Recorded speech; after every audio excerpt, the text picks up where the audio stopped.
Welcome, welcome to the Veterans Growing America podcast.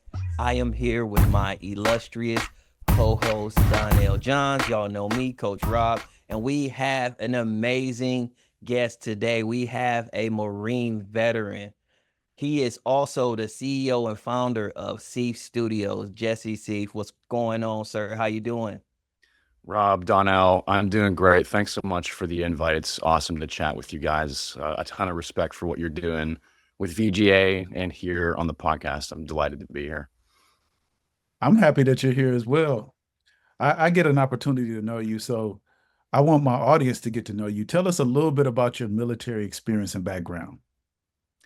Sure. So it's not traditional. I've been told it's the unicorn story, right? So I was actually a musician in the Marine Drum Corps, the Commandant's Zone, U.S. Marine Drum and Bugle Corps. That's a little bit of a unique unit because it's its own MOS. And it's a civilian acquired skill because you have to audition to get the contract. Unlike a lot of, I guess, recruits that are coming into the military, not exactly knowing what they're going in for, they're going to try to get the thing that they want. But a lot of it depends on ASVAB, a lot of it depends on your performance, and you might be placed somewhere anyway because the Marine Corps said so. This is different because you go in knowing that you have a contract for the specific role. Before the Marine Corps, I had actually gotten a 4-year degree in music at the Indiana University of Pennsylvania, and I had already made a band. It was the 28th Division Army Band. I was actually offered a contract by the Army first, and I did Army ROTC while I was in college. So if you're looking at my track record, the odds were good that I was going to go Army. And that was definitely on the table for me. And as the summer progressed and a few mentors were speaking into my ear, they brought this opening to my attention in the Commandant's Zone. And the timing was right. Those spots don't open up very often. And I had the opportunity to write my own audition piece, and since have published that piece. It's been a #1 bestseller on the publishing site for a long time now, which is pretty cool. So a little bit of plug for Tap Space there, but it ended up working out with the timing. I drove down to DC, auditioned for a panel, got the contract, and then about 8 or 9 months later, I shipped out to the boot camp. And for anyone listening that's asking the question, well, you're a musician, did you have to go to boot camp? The answer is yes. Still had to do all that combat training too. That led me to the Commandant's Zone. They're stationed permanently in Washington, D.C. at Marine Barracks, Washington, and they provide ceremonial support for the Commandant of the Marine Corps, doing all the ceremonies, all of the ambassador arrivals, the funerals, inaugurations, parades, things at Arlington, the things at Iwo Jima, the Lincoln Memorial, all of the public facing representation. So all of the things that the people give that impression of, this is what the Marine Corps is. We travel with the silent drill platoon, the dudes on the billboards and the buses and the commercials. So we were in that package, and they sent us around the country to represent the Marine Corps brand. So very interesting job, and did that for 4 years and got out in 2020. No, that's pretty dope. So how did your military experience influence your journey into entrepreneurship? Sure. So while I was a musician in the Commandant's Zone, I was also tasked with running the public affairs office. Mm. And yeah, so the PAO was a very strong influence, what led me into entrepreneurship. And even before that, it was in the back of my head that it was possible because, like I said, I had published that audition piece, right? So in theory, technically, I had already established a very small functional online business by way of royalties, right? So I wrote the piece, published it. I got, I think, the 10% of the share from the publishing company, but that was what kind of convinced me that it was possible in the first place. So going through my enlistment, I had to put that idea to the side. Obviously, being a full-time musician and running the public affairs office doesn't leave a lot of room for anything else. But knowing that I had a core competency in video editing, and I had learned that through being a musician, recording my friends who are also musicians, piecing together very nuanced and precisely timed pieces of music and making it look good on video, that gave me a lot of repetitions, right? That gave me at least a core competency to say, I am confident to create a video that's worthy of publishing on the Marine Corps social media sites. So knowing that in the military, if you have a creative competency, you're going to be a little bit exploited, and you're going to be the go-to guy. Oh, this is the guy that can do really good work really fast with no direction. We just let him go. Naturally, if you're good at something, you're going to ask to be doing a lot more of it. I basically had to produce incredibly high quality media to represent this unit in the Marine Corps. Very tight deadlines, very little resources, very little guidance, and it just had to be exceptional. So that was those are the conditions that for about 3 years in that billet, I started to add up the math where I'm like, I bet if I start freelancing, I can get a little higher return on my time invested instead of doing 2 jobs for the price of 1. So that's when the idea re-entered my head to say, if I do this in the private world and execute at this level, let's see what happens. So that was the catalyst of me going into entrepreneurship. So entrepreneurship is super hard. And all of the things that you went through, it probably prepared you. But what was that inspiration piece where you was just like, I got to do this? Man, that's such a good question. And it was a number of things, right? The conditions were interesting at the time because it was COVID in 2020. And the Marines prepare you to do incredibly difficult things. So my default level of comfort had already been offset. So I had already been pushing myself incredibly hard. And now we have this void in COVID. And we're not doing performances. People aren't gathering for the shows that we would normally be doing. And it was weird. And we were just kind of on lockdown for a while. But I still had that mindset of execution. And I still had that hunger to make progress and build something and be creative. I took that time to start developing business concepts and getting out there and freelancing and starting to just test different types of projects and see what I was able to deliver as far as a product out in the civilian marketplace in my free time, right? Which I had a little bit more of thanks to COVID. So like I said, the conditions were right where I actually had a little bit more mental bandwidth that I could apply towards this. But the mantra adapt and overcome stuck with me throughout the military. And that was one of the things that isn't really specific to your branch. Adapt and overcome. I think every branch has a variation of that. But I think that's such a fundamental mindset of the military, is just simply figure it out. Do whatever it takes. Pretend like you don't have an option, because a lot of times in the military, that is your job. You are obligated contractually and legally and, by threat of punishment to execute at an incredibly high level. If I just, copy and paste that level of urgency into entrepreneurship, maybe I would be okay at it, right? Maybe I could get further than the average person. So I took a little bit of that confidence and that motivation, and as much as I could, clung to the good things that the military gives you, right? Like that motivation, that discipline, and went out there and just gave it a shot. I love it. I love it. This is where the point where I go back with my notes and highlight some good things coming from you, brother. But let's talk a little bit about Sieff Studios. What is your unique proposition? What are you offering to people? Tell us a little bit about the business. Absolutely. So Sieff Studios is a consulting firm first and a production company second. And we have a studio here in Annapolis. We're based right here in Annapolis, but we serve the greater DMV area, but also internationally. Of course, we can work remotely at a pretty high level. So we are serving the workforce development niche and we're focused mainly on talent acquisition, recruitment, anyone who is in the space of making that connection where you either need a job or you're a recruiter trying to find the right person into your company. And it's that interchange of trust that's our unique differentiator. Because, in addition to have now done thousands of interviews and looked at thousands of hours of footage of people being interviewed and selecting out the absolute best parts of it, I've started to learn how to navigate those conversations and make people feel incredibly comfortable in front of the camera. And that's a huge barrier for people, right?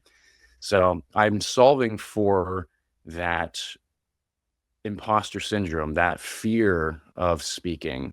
And I actually got a dual certification in life and health coaching specifically for that reason, so that I could better connect with clients and their goals and their motivations, right? Understanding the Maslow's hierarchy of need and how that applies to business, so that I can best frame the media experience for how it's going to serve their business and their clients and their customers. So it's high levels of empathy paired with incredibly high levels of execution and creativity. So it's the blend of those two things that kind of makes us a little bit different, because I'm not here to sell you videos, right? I am here to make sure that if you're going to invest in videos, you have a results mechanism that will prove that you get a return on it. So that's the conversation that I like to have with clients. That was fire. And I've been on the other end of the camera while you're, Times.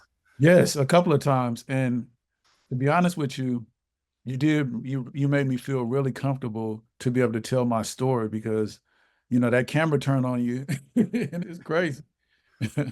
But yeah, thank you for sharing that. You got a little mental jujitsu on some people. I guess so. I mean, you just have to allow people to be themselves. And there's something about that news station energy, right? People think, okay, I'm going to be under the lights, I'm going to have all this gear in front of me. There's going to be multiple cameras. Someone's going to count down 5, 4, 3, 2, 1 and point at me. And then I'm going to have to say something that is so personal or emotional, right? It's okay.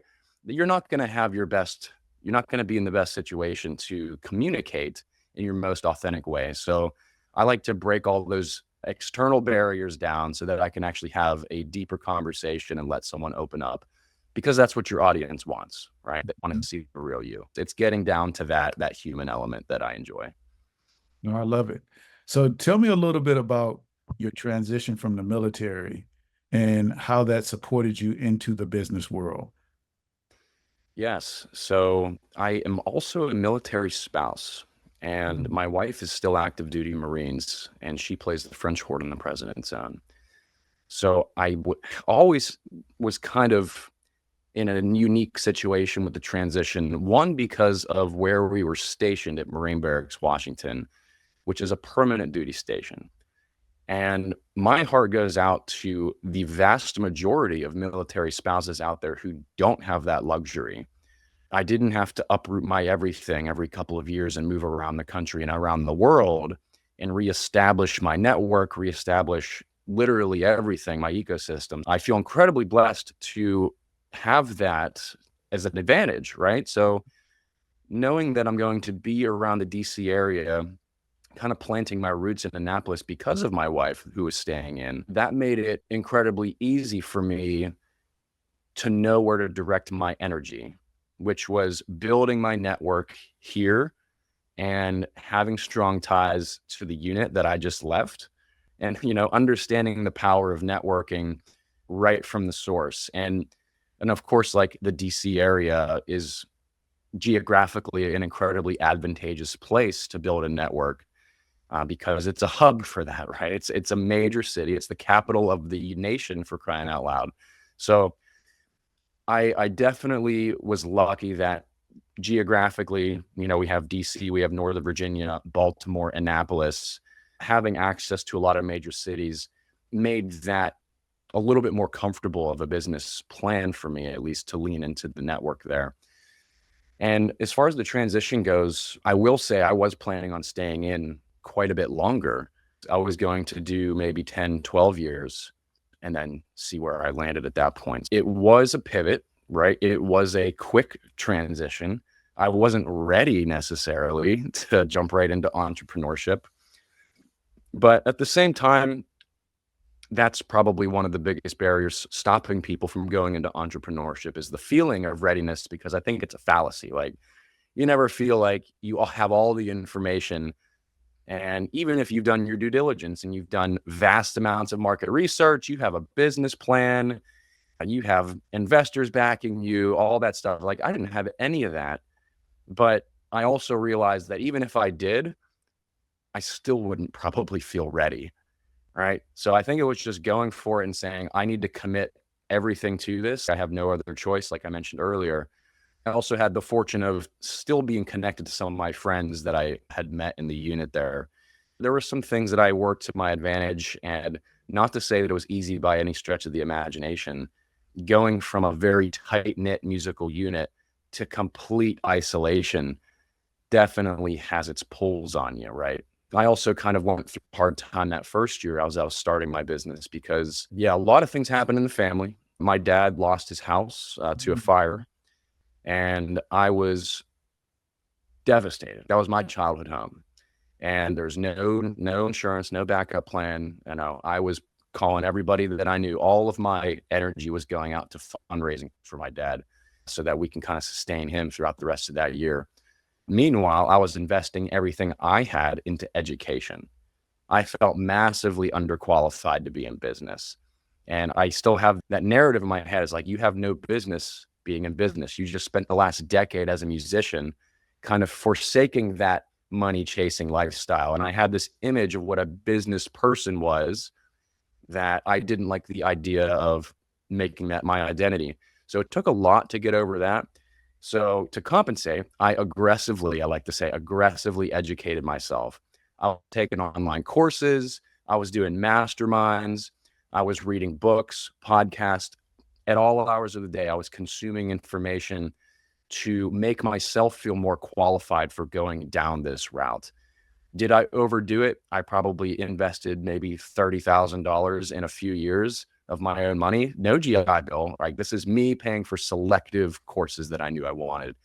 Definitely overdid it. And I'm going to stop here just and leave you with the point and the insight that I took away from over investing in education is that there is a difference between knowing the path and walking the path. And there is a massive difference between knowing what to do and executing it. And that kind of spoke to the imposter syndrome that I had myself, where I feel I needed these certifications, I needed these courses to actually make progress. So very tough first couple of years, but I'm glad I did it. I learned a lot in that time. It was pretty crazy. Yeah, let's stick to the subject and learning a lot of lessons during that time. What are some lessons that you learned during your time in the military that help you in entrepreneurship? Yes. One of the main lessons was to take care of yourself first so that you could be more available to take care of other people. And that's very counterintuitive to some people because we go into the military with this idea of service. And by definition, that is putting other people in front of you and putting people, at a higher priority than you. That's the whole idea, right? That is the culture that we are baked into, that you are a piece of something bigger, and that something bigger is more important than your individual life. And the mentality shift, right? Having that same commitment to service, but framing it in a way where it was more realistic, where you're better able to help people if you have already been helped.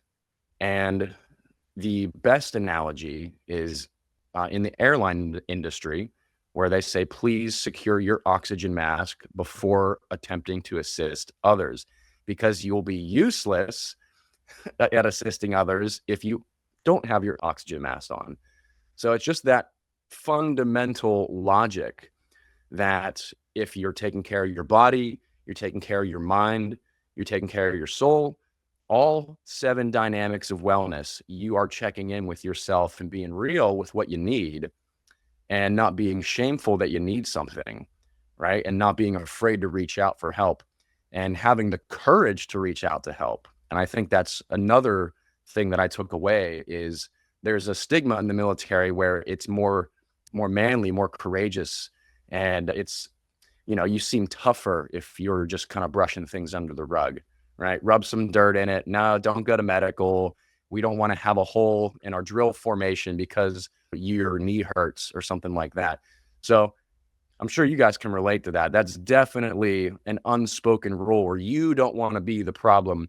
So you will put yourself under more stress and pain for the betterment of the group.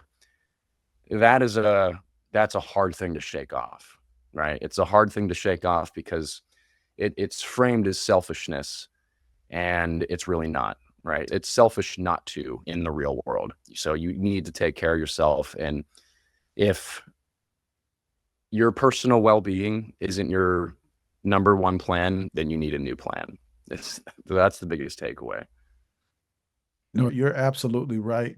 Thank you for sharing that message. Let's tell the audience a little bit about where you see Sieff Studios being within the next 2 to 3 years. Interesting. So this is the crystal ball segment. Where are we going to go? So Sieff Studios is narrowing its focus specifically towards the talent acquisition market. And that is happening in parallel with the trends towards recruiter branding and its importance because, like we were saying, people want to build trust with the person. And LinkedIn did a study that I think 78% of job seekers would rather engage directly with the recruiter than go through the company's website.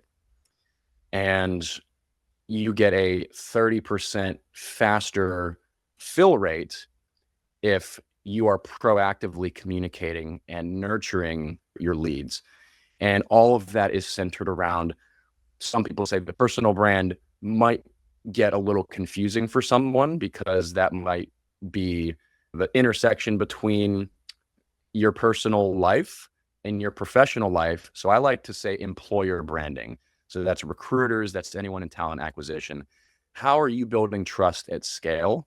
And how are you empowering your ecosystem to engage with you, get information, answer questions ahead of time, build that trust, build the familiarity so that you're reducing that gap of ambiguity that they have in their head when they're making a massively important decision. Do I want to work at this company? Does my lifestyle align with these companies' values? So from that perspective, it's massively important for recruiters to invest in their personal brand. And as far as we goes, we want to be the tip of the spear in innovating in that way for those trends so that we can meet people where they are. We're also early adopters in interactive video. And that is a new piece of technology where static video, you can pause, you can fast forward, you can rewind. Sometimes you can speed it up, right? If you have the player controls. But that's it. That's the extent of the control that you have over the content. You can watch it, you can skip it, you can go to a different one. Interactive video is different. It gives you the option to choose what you want to see next. So there are hot spots on the screens. Choose your own adventure. Are you a recruiter? Are you a candidate? Right off the bat, we have a fork in the road. So I'm not going to waste any of your time telling you any type of information that you don't need to hear. And it gets ever more specific and customized as you go down this flow chart, right? So it uses conditional logic, and you get different pieces of content depending on how you answer, right? So again, it's the shortest path to relevance, and it also gives the recruiter, right, I guess, rich data points, I was trying to say. So not only can you see who watched it, you can see how long they watched it and which options that they chose. And now you know specifically where your funnel goes, right? It's not just 100 people watched my video, I wonder how many of them clicked the buttons. No, you know specifically who those people are and what they chose because they're the ones that led down that path that ended in that call to action. So we're really excited to launch that program. It's called Video Path. And it also correlates with building a media archive for that professional so that they have frequently asked questions. They have company values in alignment. They have some of the things that makes them unique, right? And they have some of the opportunities that they're sharing, all kind of timed out to save their time and protect their calendar while also just building a lot of trust for them. In 2 to 3 years, I think we'll be the leaders in that space. And then the last thing, I guess, is the government contracting. So we are a service-disabled veteran-owned business. We're registered on SAM, and we are open to subcontracting to serve the government as contractors. So that is a goal of ours as well, to either serve the DoD or another state agency with our media services. So I could go on, but I'll leave it at that. I love that. And then the audience want to know, what was your experience like with VGA? Oh, goodness. VGA is such a breath of fresh air. And, meeting you, Donnell, and knowing that you had this vision from the very beginning, and, the Veterans Growing America, Veterans Connect events, where the whole purpose was to bring people together and share stories, share ideas, meet, exchange business cards. How can I help you? Here's how I can help. Here's how you can help me. Right? You put it very simply, and I think in one of our interviews, Yep. there's 3 things you should bring up, right? And that's one of them. It's like, how can I help? How can you help? What can we do together? And how can we make our community grow? So I just think it's such a welcoming environment for people that might be navigating the transition, considering entrepreneurship, right? And it's a marketplace for veteran entrepreneurs. And if you are going to put yourself in a room and you wanted to learn from veteran entrepreneurs, you have done us a massive service, Donnell, and your team, by collecting everybody in one place and having that family-friendly atmosphere. And I can't say enough good things about it, man. It's such a great part of our community. And congrats again on the new Clarksburg location, launching, I think, just this week. You are expanding and you're doing incredible things. So yeah, cheers to that. I love it.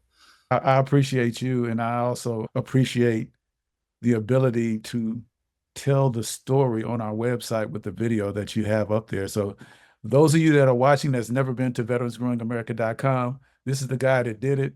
And it tells you, you don't even have to turn the camera on to know that it's a great experience where we are. So thank you so much, Jesse. Absolutely. Thank you, Donnell. I appreciate you opening the store here. And Rob, likewise, I appreciate what you do. Hey, my pleasure.